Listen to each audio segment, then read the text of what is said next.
वानर राज बाली की कहानी। महाबली बाली हिंदू पौराणिक कथा रामायण के एक पात्र थे जो कि किष्किंधा के वानर राज थे। उस समय भगवान विष्णु ने पृथ्वी को लंकापति रावण के आतंक से मुक्त कराने के लिए श्री राम के रूप में पृथ्वी पर अवतार लिया था। जब लंकापति रावण सीता का हरण कर लंका ले गया था, तब भगवान श्री राम उनकी तलाश में दर दर भटक रहे थे।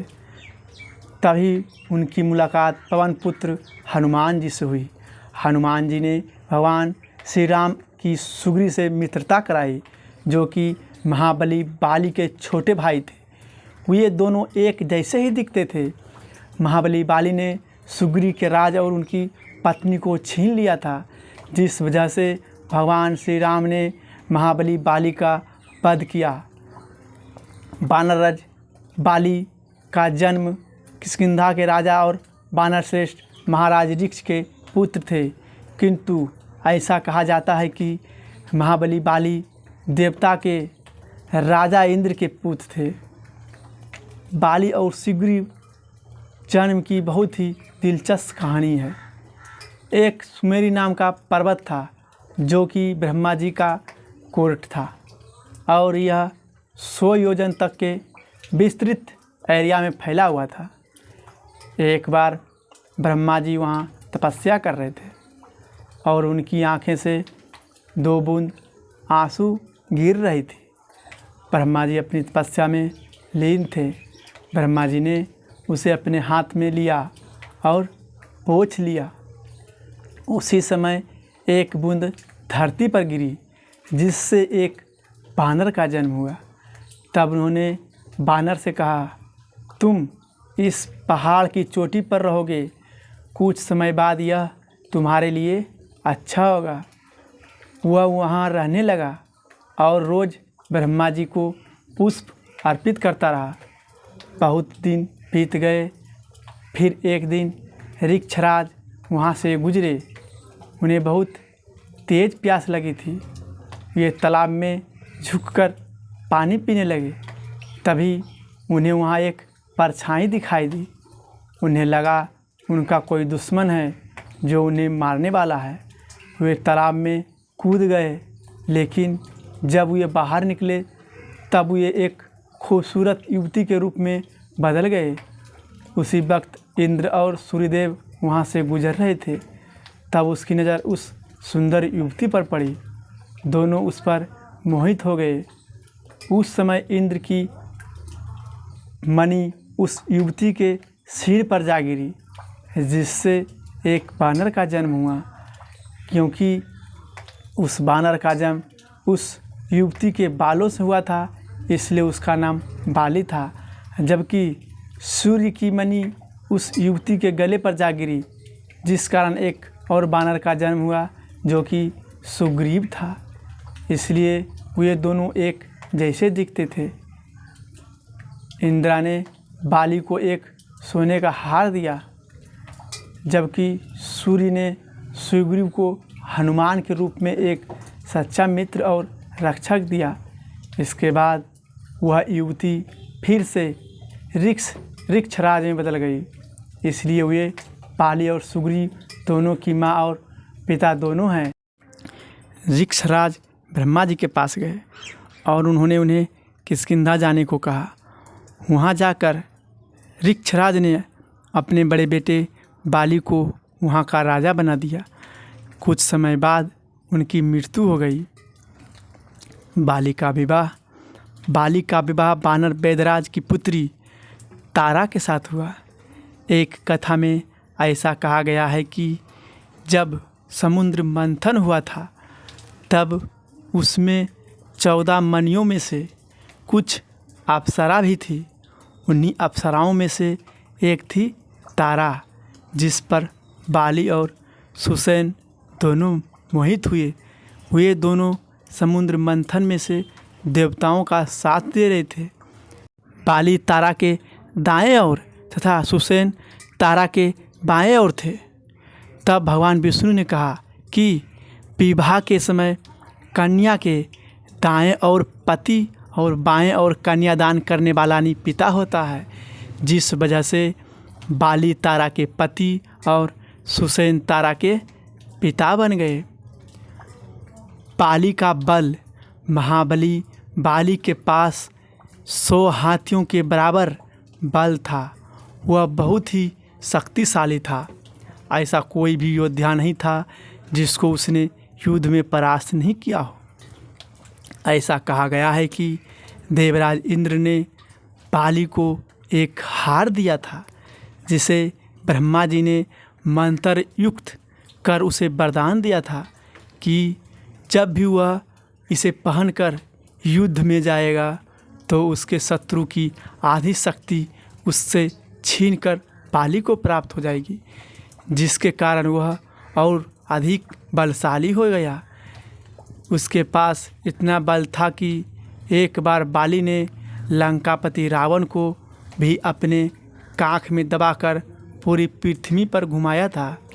रावण बाली को मारने के लिए संध्या के समय अपने पुष्पक विमान पर बैठकर गया। उसी समय बाली संध्या वंदन कर रहा था। रावण उसके पीछे से वार करने के उद्देश्य से गया।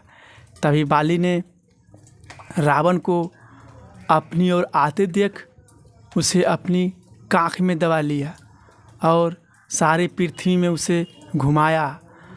रावण बाली के बल से डर गया और उससे मित्रता करने के लिए हाथ बढ़ाया। बाली ने उसका प्रस्ताव स्वीकार कर लिया।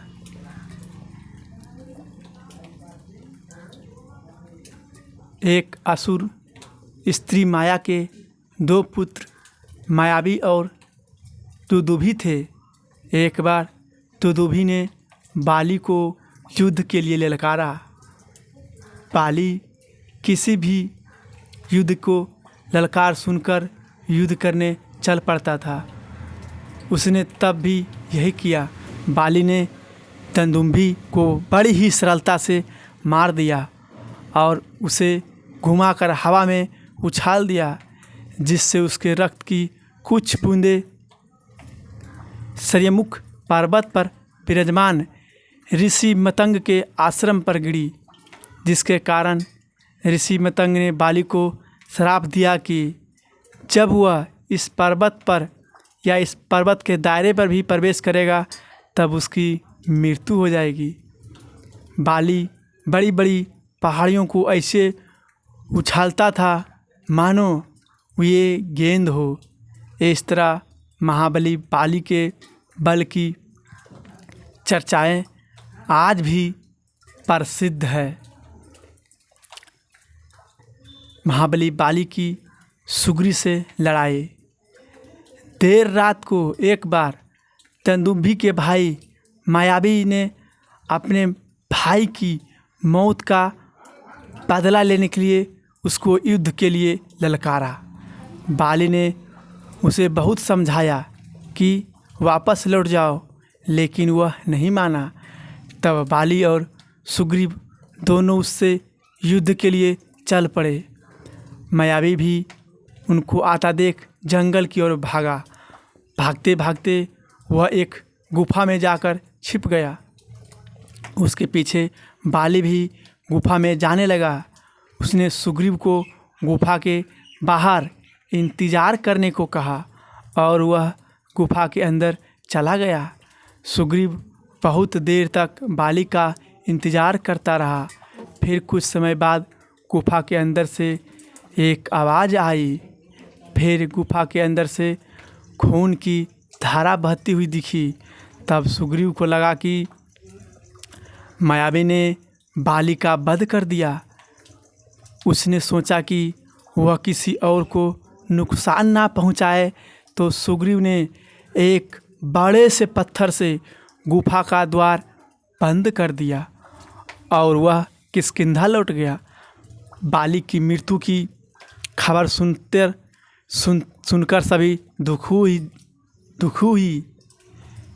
फिर उन्होंने सुग्रीव को किष्किंधा का राजा बना दिया। कुछ दिन बाद बाली किष्किंधा लौटा। उसे देखकर सभी आश्चर्यचकित हो गए। बाली सुग्रीव से बहुत नाराज़ हुआ। उसे अपने राज्य से बाहर निकाल दिया और सुग्रीव की पत्नी रोमा को अपने पास ही रख लिया। बाली सुग्रीव को मार देना चाहता था, इसलिए उसने सुग्रीव का पीछा किया, किंतु सुग्रीव बाली के डर से ऋषिमुख पर्वत पर जाकर रहने लगा, जहाँ बाली का जाना वर्जित था, क्योंकि वहाँ उसकी मृत्यु हो जाती। इस तरह बाली और उसके भाई सुग्रीव के बीच शत्रुता हो गई। राम और सुग्रीव की मित्रता। लंकापति रावण ने सीता का हरण कर लिया था, तब श्री राम अपने भाई लक्ष्मण के साथ वन में सीता की तलाश कर रहे थे।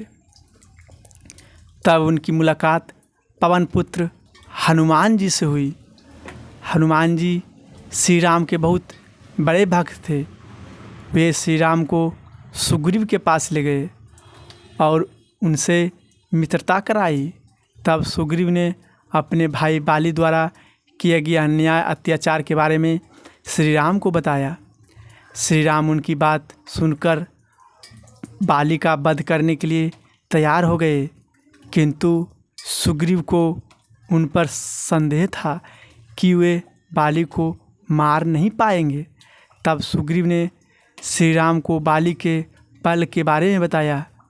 तब श्री राम ने कहा कि मैं आपको कैसे खुश कर सकता हूँ। सीता हरण की कहानी को पढ़ने के लिए मेरे चैनल को सब्सक्राइब करें। सुग्रीव श्री राम को उन 7 पेड़ों के पास ले गया जिसे बाली ने एक बार में ही गिराया था। सुग्रीव ने श्री राम से कहा, जो इस 7 पेड़ों को एक बाण से भेद सकता है वही बाली का वध कर सकता है। श्री राम ने सुग्रीव के दावों को स्वीकार किया और एक ही बाण से उन 7 पेड़ों को गिरा दिया, जिससे सुग्रीव को पूर्णतः विश्वास हो गया कि श्री राम बाली का अवश्य वध कर देगा। सुग्रीव ने भी माता सीता की खोजने के लिए अपने और अपनी सेना के साथ श्री राम का साथ देने का वादा किया। इस तरह श्री राम और सुग्रीव के बीच मित्रता हुई। राम सुग्रीव मित्रता के बारे में